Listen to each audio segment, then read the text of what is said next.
Back, and thank you everyone for coming along, and anybody who couldn't make it and is watching the recording. As Beck says, I'm a senior lecturer in IET, the Institute of Educational Technology. So I have a few areas that I work in related to accessibility. I chair our micro-credential course on the subject and was involved in writing that course. I've been involved in several research projects looking at how we support disabled students online.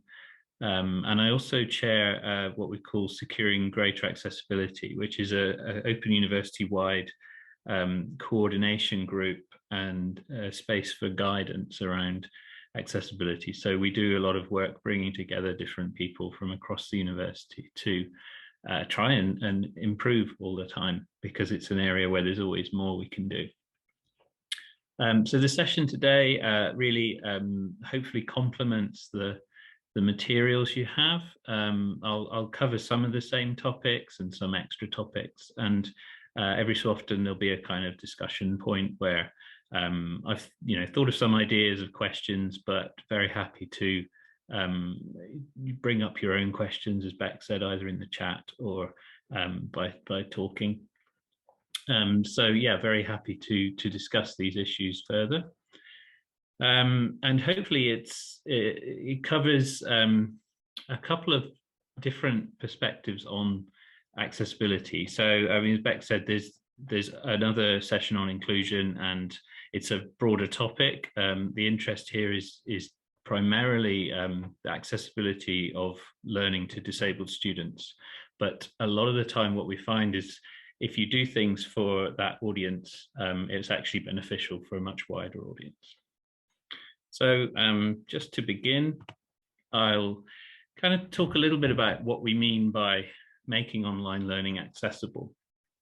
And I think you'll find there's a lot of terms in this area that overlap. So we talk about equality, equity, inclusion, diversity, accessibility. They're different terms, but they have related meanings about what we're trying to achieve. So in this case, what we mean by making learning accessible, when we first started making a course around this, and we talked about what we were trying to achieve, the image here was one of the outputs of that. So it's a student who is kind of staring up at a browser which is in the sky, and it's quite high above them and quite difficult for them to reach. You can imagine they can't actually reach this. But really what we meant by accessibility in learning is kind of two things which come on top of each other. So the first one really is the basic idea that learners can access the materials and that they can take part in any assessment that is necessary for them to complete the course. So there is this basic level of saying, is this person, for whatever reason, are there any barriers to them purely, reading, understanding the materials, and completing the assessment? So that's the first level. But actually, there tends to be a level beyond that where we're looking at how equitable and fair this is as well. So there are a lot of situations where we may be able to make it possible for a student to access the materials, but they have to do so in such a way that they're still finding barriers. It's not really a fair experience of learning.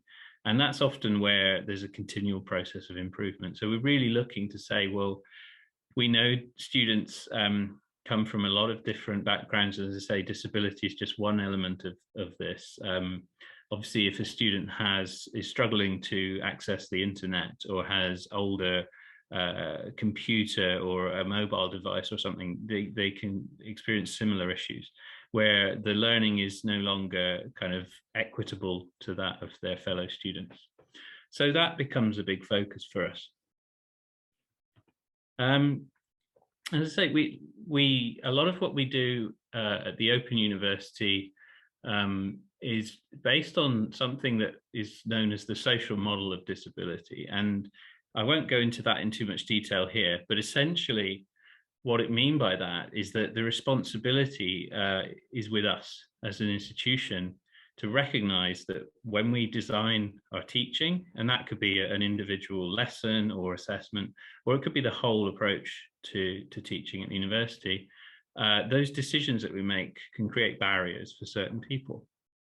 And it's the same with our societies, you know, whether you're in Kenya or the UK, whether it's something to do with roads or buildings or, you know, online shopping or anything, it's possible to create, design things in such a way that they are accessible to people, or to make decisions that produce barriers for them. What we also recognize is that, you know, technology can enable more effective learning, and this can be particularly true for disabled students. So there's a lot of emphasis on technologies that can help them overcome any barriers, whether those are kind of sensory barriers, physical mobility barriers, all these kind of things. So we've got to recognize that, you know, technology can be an enabler. Also, the students, you know, they should develop independent strategies and develop their abilities to learn and achieve. So part of what we're doing, you know, as educators is to try and allow that person to become more independent and develop themselves. And that's equally true with all students. And finally, we need to recognize that for disabled students particularly, it's very helpful for them to be able to advocate for what they need and to be able to get the support they need in place easily, and be able to understand the things that can help them. So there's a sort of final element there, again, of helping the person develop. And I want to kind of think about accessibility in terms of two different areas.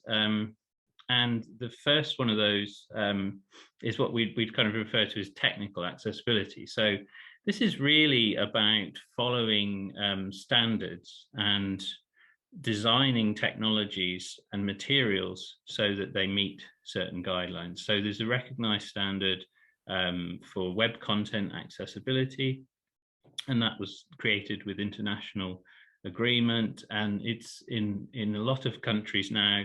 That's recognized as the standard, and indeed became kind of part of legislation in order to enhance and remove barriers and enhance the lives of disabled people. So when we talk about technical accessibility, we are talking about things like, you know, is the web page, the learning environment designed to meet those guidelines? And, you know, we may find in some cases that it isn't, or we may find in some cases that students have barriers that we haven't recognized. And then, you know, in that sense, we're in a position where we should offer alternative ways to access the materials. So we may, as opposed to just allowing students to access them online, we may allow them to download those materials in a Word document. We may offer them the ability to print those materials or to get them in other formats. We also have to think about the platforms and the tools. So it's not just the materials. If we are expecting our students to use particular software, or to learn or to use things like, say, forums, or this platform here that we're on, Zoom, we need to think about the accessibility of that for certain groups. And indeed, platforms like Zoom do make efforts to be accessible, but we also need to recognize that for some people, they are a struggle to use. You know, there may be various reasons why it's difficult for somebody to watch the slides, listen, monitor the chat, and do all those things at the same time. So we need to recognize that those platforms raise barriers as well.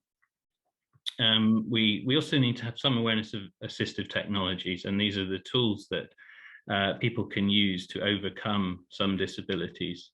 So, for example, a screen reader that will help a blind person or a person with dyslexia to understand the content better.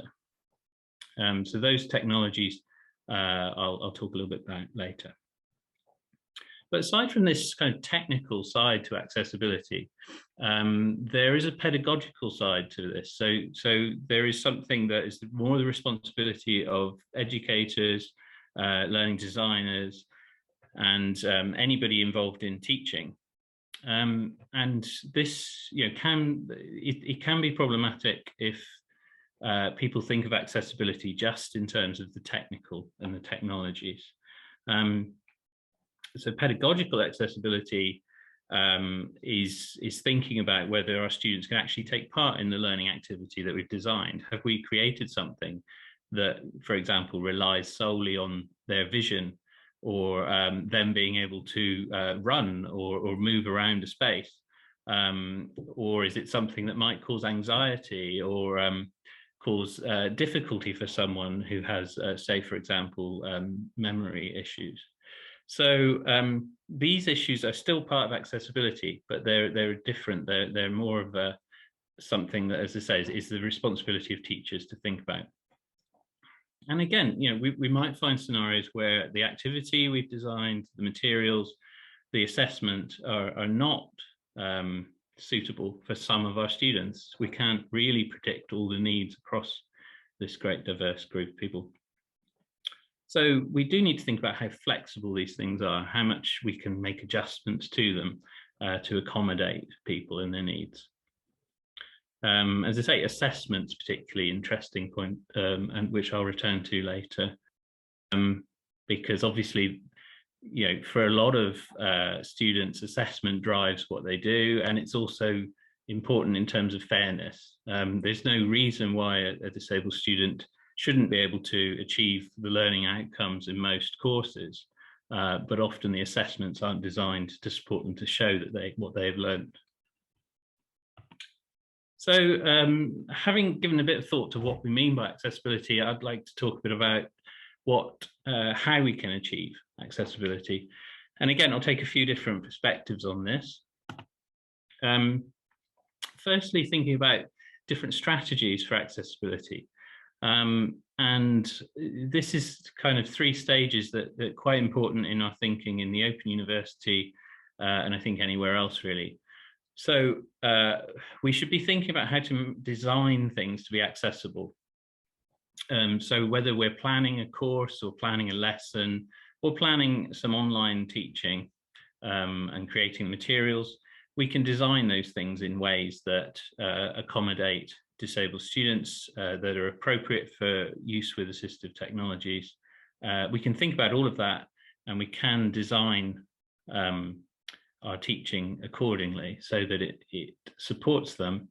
And then there's no necessarily a need for an adjustment. So a lot of students could study alongside their peers and do it just as well without the need for interventions and adjustments if we've made the right choices before we start the teaching.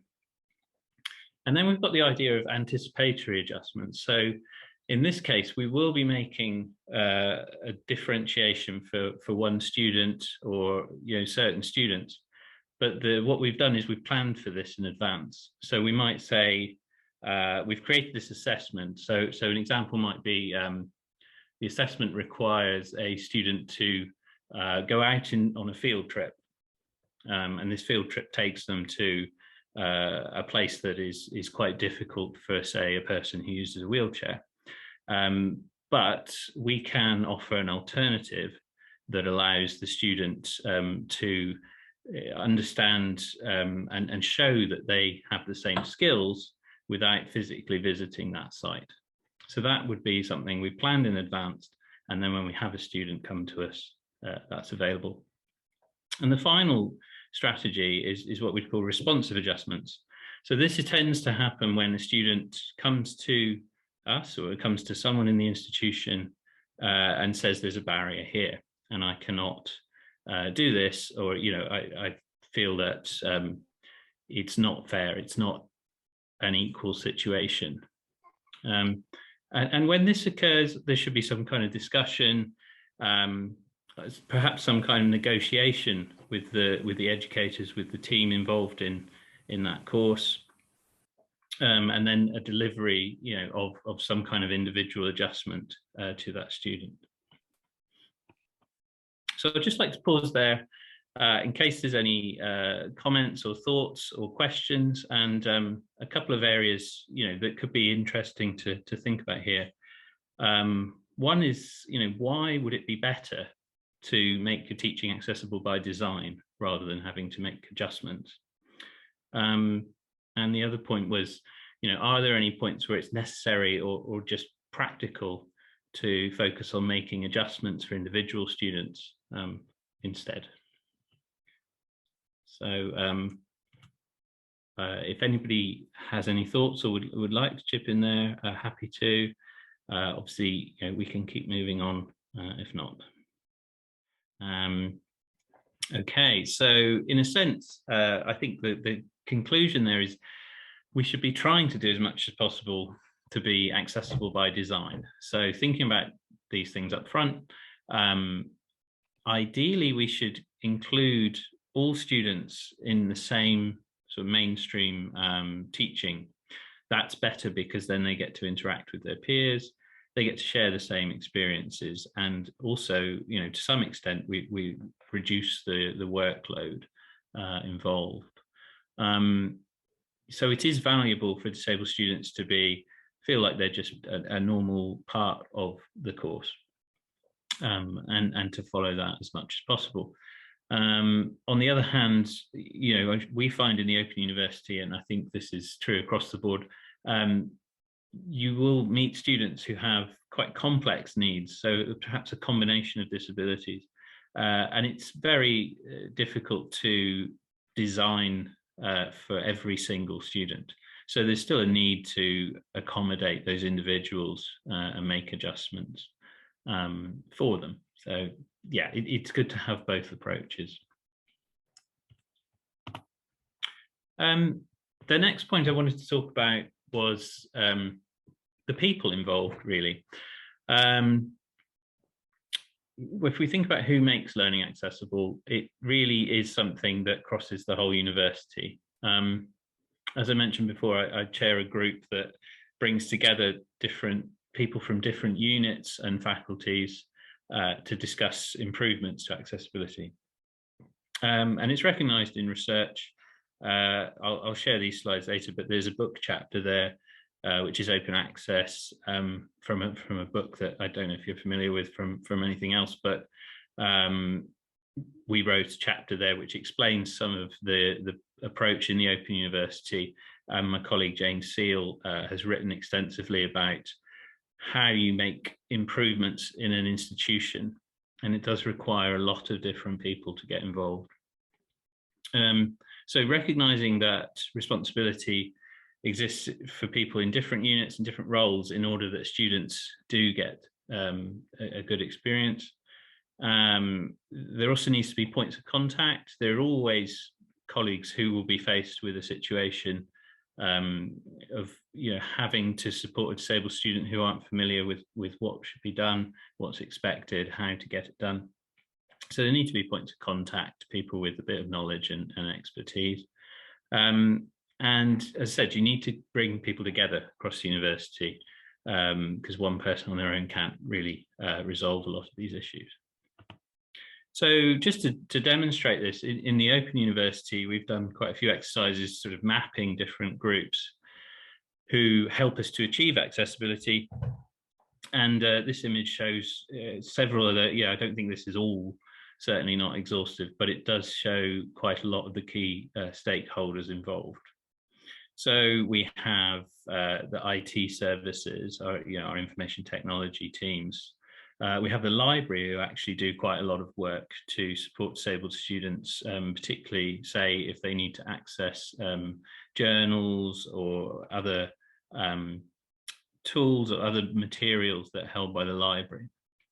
We have a accessibility evaluation team who test systems and allow us to know if there are issues in those. We have a team that help students in residential schools and tutorials and other kind of face-to-face tools, although most of our teaching is online, and certainly in the pandemic it has all been online.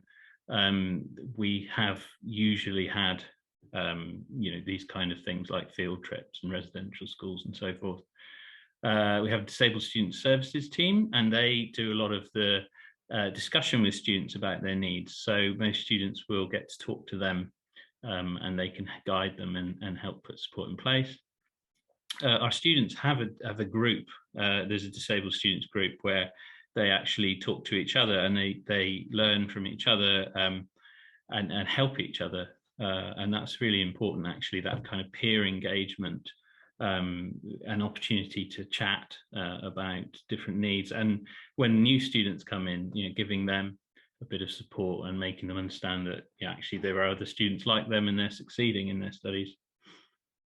In the UK, we have what's called Disabled Students Allowance, which is kind of a government scheme that supports disabled students to give them some support in their studies. We have our tutors. So obviously our tutors work with, each student has a tutor assigned to them in their course.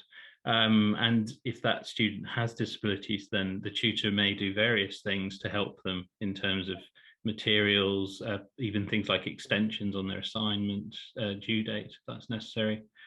Exams office will deal with a lot of adjustments to exams if the student needs those. We have an initiative, as I said, Securing Greater Accessibility, which is kind of the pan-university way of working together. And when our courses are produced in a module production, there needs to be attention paid to achieve this kind of accessible by design approach. And then learner and discovery services actually do the kind of production of putting things onto the virtual learning environment. So they have to be involved in producing things like captions for videos and things like this. Each faculty has accessibility coordinators, who are people who, as I said, those kind of point of contact about issues that arise. And then we have our general student support teams, who are, the people there available to help students, all students, but obviously the disabled students as part of that. So all those people come together really to achieve accessibility. And if you take any of them out of the picture, or if any of those people are really not aware of what to do, then that can have a negative effect on the students.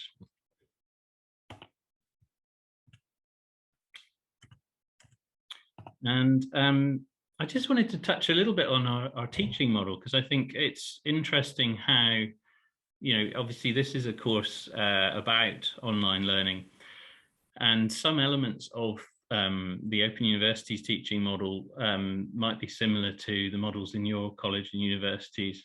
And some of those are important to think about when we think about how we make study accessible. So the Open University model of teaching is primarily about asynchronous learning. So by that, I mean that students are studying the materials on the virtual learning environment, and they have activities which may involve forums or doing a short piece of writing. So those are kind of primary mode of our teaching. And because of that, it actually helps, because we can design all those teaching materials well in advance. We can test and evaluate them to see if there are accessibility issues within them. We also create some of the alternative formats as standards. So as I said, the students can download a version of the materials as Word or PDF, these kind of formats, EPUB, and they can use tools to then manipulate that into a format that is appropriate to them. For example, if they had a visual impairment, they can change the formatting on those materials. They can print those materials out. In some cases, we will print the materials out for them and send them to the students. So that kind of work can happen because we design our courses in advance, and we deliver most of our study asynchronously. It also means there's less time dependencies for students. So a big issue across quite a few disabilities is that students might need more time to study because of whatever barriers they face.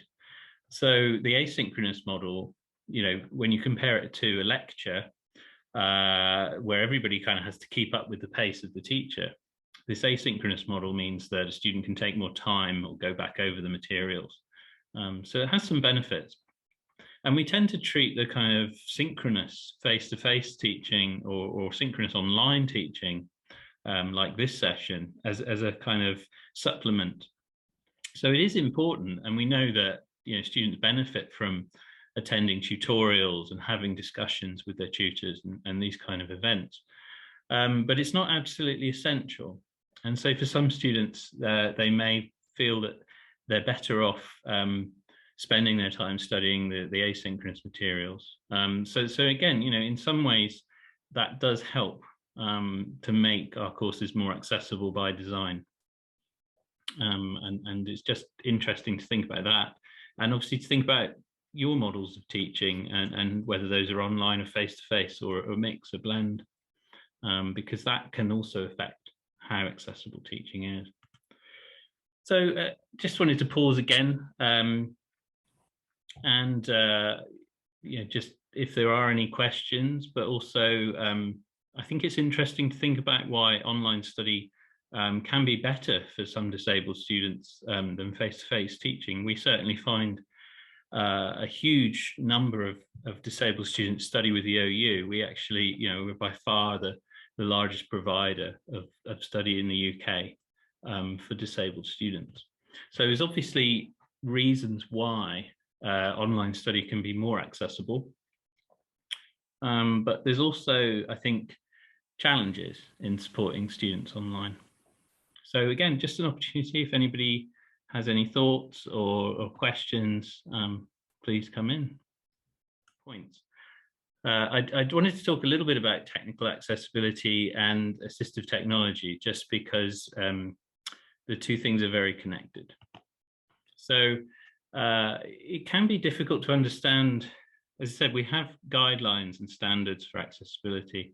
It can be a bit difficult to understand why we have those unless you understand assistive technologies and the way that they work.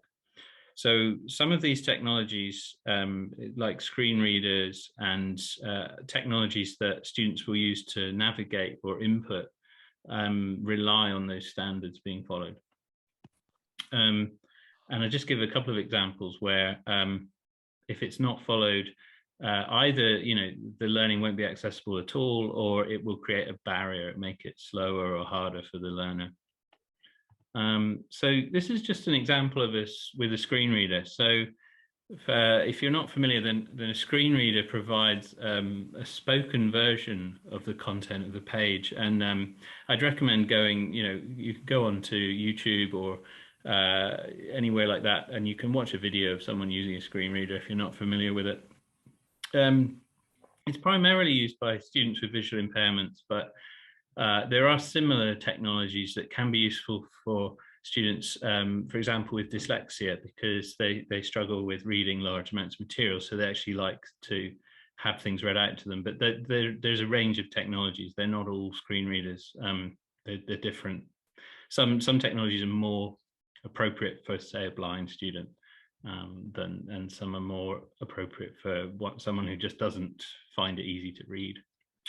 And in this case, the requirement really is that the web pages or documents, things like Word documents, have headings, so ways of structuring that document. And the image here just shows a couple of levels of headings.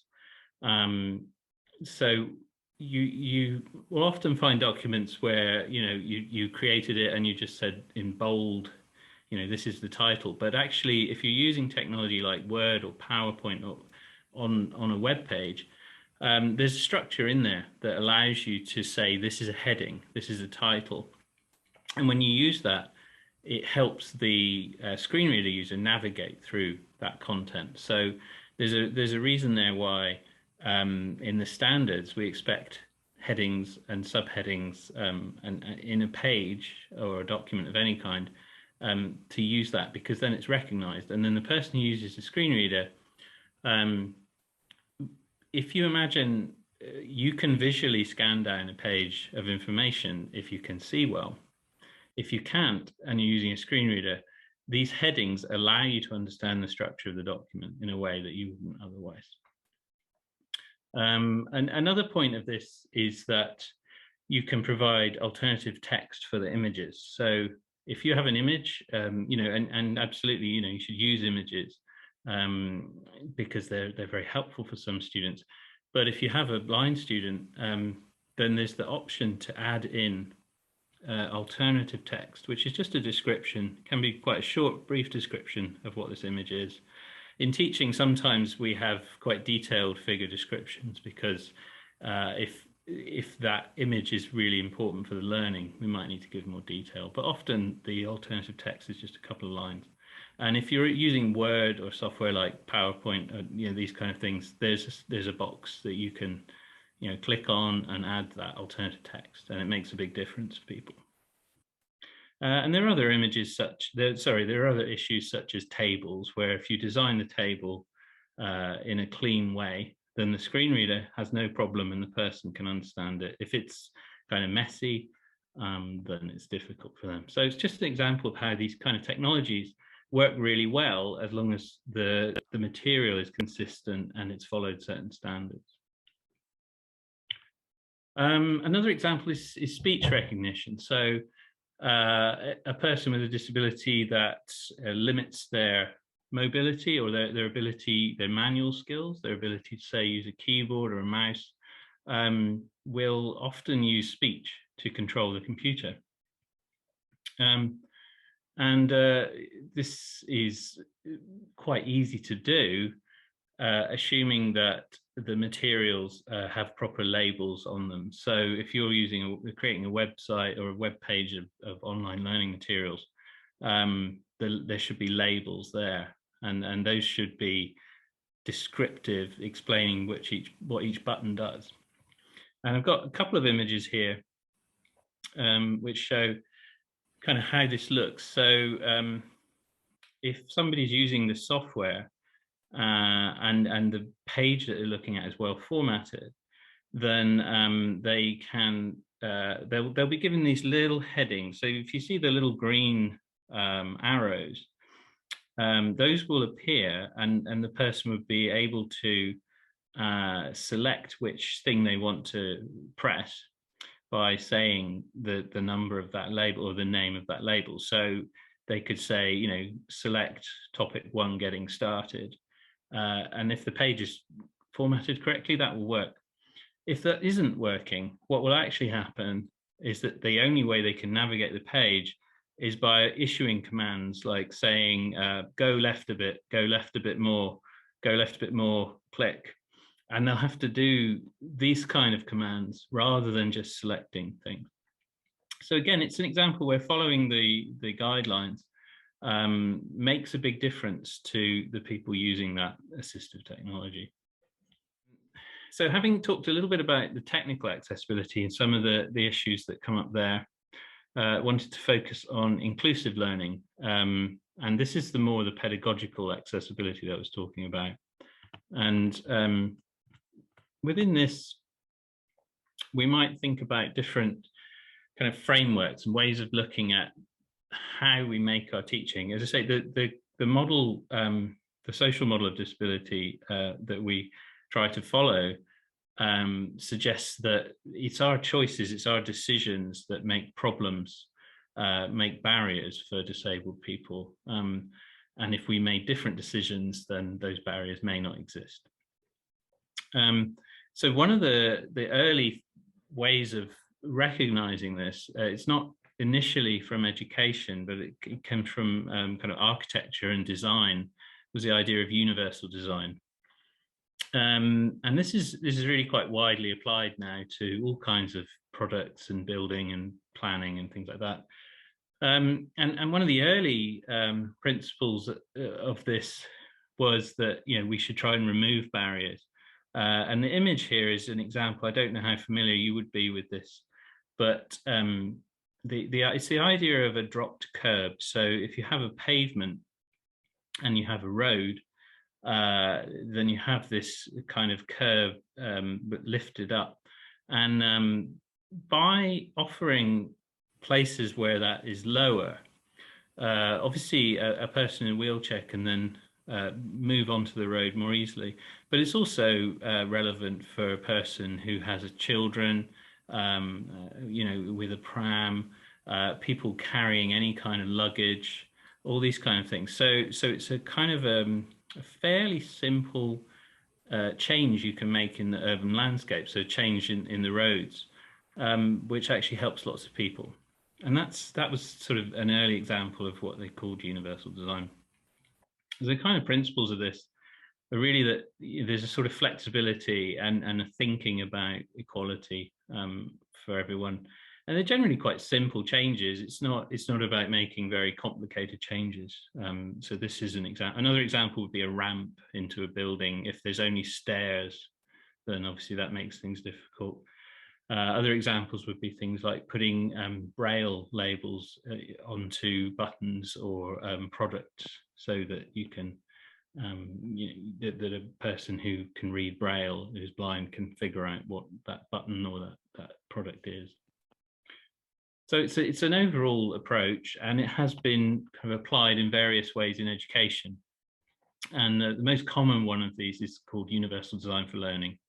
And it's a framework that's mainly developed in the US and increasingly kind of adopted in different places around the world. There are various frameworks which have similar ideas. So absolutely, you can look at things like inclusive design, universal design for instruction. There's various varieties on this, but we'll just explain. This is in the materials as well, so I won't go into it too deeply because there's quite a lot here, but it's really just guidance on things you can do to make learning more accessible by design.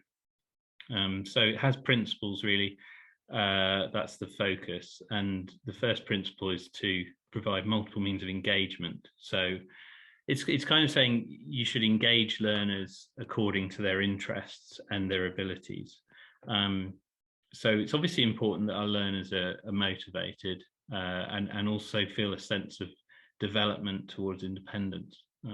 But there are different, our learners might have different motivations. Some of them might be motivated towards getting a job, others might be motivated to develop a particular skill.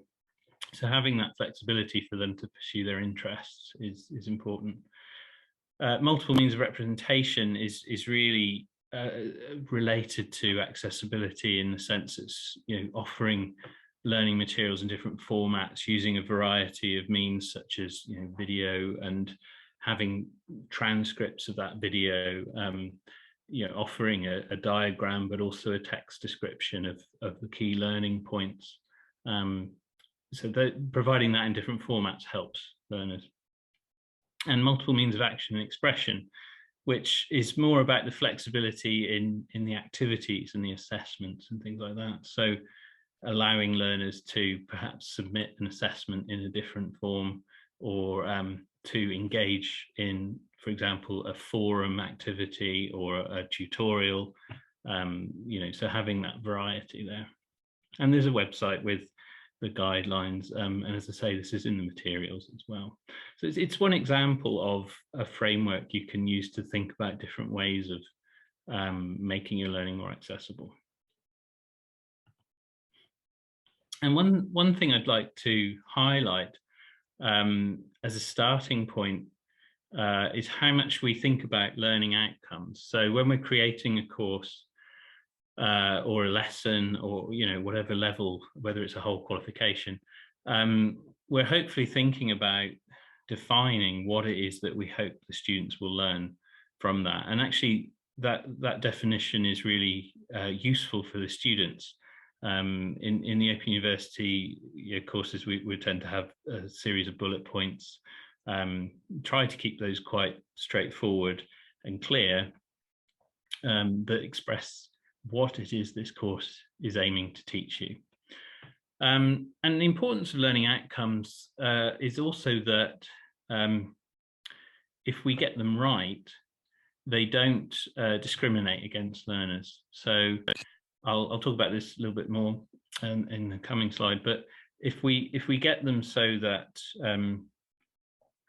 they do not ask something of learners that isn't related to the subject matter, then, for example, asking them to present or communicate in a certain way, it may discriminate against certain groups, and it may not be necessary because it's not actually reflecting what we want them to learn. So learning outcomes are important, and I'll return to that in a little bit. Inclusive pedagogies is another way of kind of looking at how we make learning more accessible. So it's kind of a complement to the Universal Design for Learning. There's a review paper here, and again, I think this is in your materials, so I won't go into too much detail on it. But essentially, they identify different ways that people thought about inclusion in the teaching. So the first way was to appreciate difference. So actually encouraging students to recognize, who they were and be able to adapt the activities according to that. Alternatively, kind of making differences invisible. So trying to get all the learners to be able to work together in such a way that it didn't matter if they had a disability. If say, for example, English was a second language, or the teaching was done in a certain way, that those things shouldn't matter as much. A third way was kind of addressing the needs of diverse students. So this can be about encouraging a sense of belonging. So encouraging through the activities or in the materials that diverse people are in the classroom. So it may show disabled people or people from another country, or minority groups, and actively try to make sure they feel included in the course by showing them in the materials, or even having activities which discuss these issues. Democratization of knowledge was a further one, and this is kind of about being open about the idea that education is kind of a privilege, and that not all people can access education, and recognizing that. So, we may see very practical examples of that, where in online learning, certain students perhaps don't have very up-to-date technology, don't have good internet access, and struggle financially. Recognizing those issues as we teach are important, and recognizing that historically, education has been something that rich people had access to, but we'd like education to be something that everyone has access to. And finally, kind of social justice, which again was about, it's a similar concept, but it's thinking about the injustices in the world through our teaching. So those are all just kind of ways of thinking about making teaching more inclusive, and they could be about the issues around disability and access, but they could equally be about other issues. And I imagine that's the kind of thing that you might talk about more in the next session. So just another chance for some discussion if anybody's got any questions. I just thought it's kind of interesting to think about, can you think of any examples where students might do better or worse on an assessment because of something that's nothing to do with the learning outcomes? That actually what they're being assessed on is some skills that are quite different to the subject at hand. And I didn't know if there was any examples of inclusive learning or areas where you could use these kind of inclusive approaches that you could think of. I'll sort of round up with some kind of challenges and opportunities that I think are interesting. And so the first one of these is getting started. So that comment about students not necessarily getting into higher education is an interesting point for this. Something we've analysed a lot of comments from our disabled students. So they give feedback like other students do through surveys. And we've done some specialist surveys with them, but also just looked at their feedback that they give the university in general. And this comment was one that came up from a student kind of looking back and saying, I should have accessed the disability service more and asked for some tuition on how to navigate resources before I started the course, and a lot of students with disabilities will have additional work to do to get started in their studies. And I think it's interesting. In this case, they said, actually, I didn't engage with all of that. A lot students are often busy when they register and start their courses. There's a lot of demands on them. But getting them in a position where they're able to study well, they have the right technology, they know what's coming. That's really important. So that's an interesting challenge. And looking at the burden that we've put on them when they start their studies. Another interesting challenge, I think, is around kind of collaborative activities that we get students to do. And this was one comment. There's a huge amount that we could think about in this space. Again, talking about synchronous collaboration and forums and everything else. But this student said, the amount of reading, so many replies in the forums, and analysing them was a bit much. And this is a blind student, so if you imagine, reviewing say 50, 100 forum posts by other students, if that was expected of them, it's actually quite a lot more work for them to do, even with the screen reader technology in place. So they found that a bit difficult for them. And they were just getting used to using a screen reader as well. So you can imagine there's various factors there. So you might think it's a great activity to have lots of comments and then have all your students review those comments, and but maybe think about the needs of students that might struggle to read all of the comments. We found we tend to do activities where say read some comments, don't expect them to read huge amounts of them, because it may be a struggle. But an opportunity around that, actually, we've found with collaborative activities is that you can actually introduce accessibility issues to the students. So bearing in mind that it's actually a positive thing to teach them how to collaborate with all people, so including collaborating with people with disabilities, you can actually, as part of the group work, you can actually encourage them to think about accessibility. So one of our courses, this involved a lot of sharing on forums, again, similar to the last comment. But we got the students, and the students had to share kind of, posters and presentations and things like that. So we got them to read a bit about accessibility.